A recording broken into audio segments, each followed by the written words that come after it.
लेकिन ये साला कर क्या रहा है यहाँ पे? এক্সকিউজ মি গাইস, একটা মিনিট কথা বলা যাবে?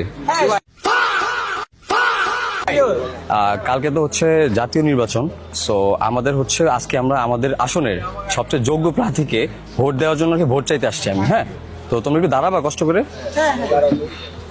সো এই যে এটা হচ্ছে আমাদের আসনের সবচেয়ে যোগ্য প্রার্থী জনি ভাই। Oh my God, bro. Oh, hell no, man. What the fuck, man? উনি হচ্ছে না না না উনি আসলে দাঁড়াইছে, উনি হচ্ছে কলা মার্কায় দাঁড়াইছে। সো তোমরা হচ্ছে ওনাকে কলা মার্কায় ভোট দিবা। এন্ড একটা ব্যাপার হচ্ছে উনি যদি নির্বাচনে জিতে তাহলে হচ্ছে তোমাদেরকে সবাইকে একটা করে কলা দিবে। এন্ড হচ্ছে উনি উনি উনি এতটাই যোগ্য প্রার্থী, উনি হচ্ছে একটা philosopher from brothers.com। It's your favorite doctor, lawyer, teacher, plumber, astronaut, Johnny Sins here. ঠিক আছে, না না আসলেই উনি দাঁড়াইছে। কালকে সবাই ভোটার না তোমরা? তোমরা কালকে জনি ভাইকে ভোট দিবা।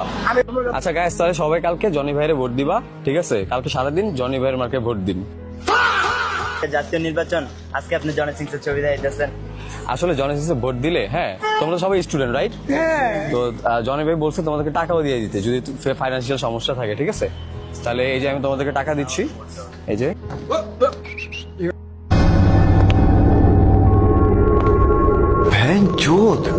এখানে দাঁড়া আমি দিচ্ছি, সবাই একটা একটা করে নিয়ে নাও।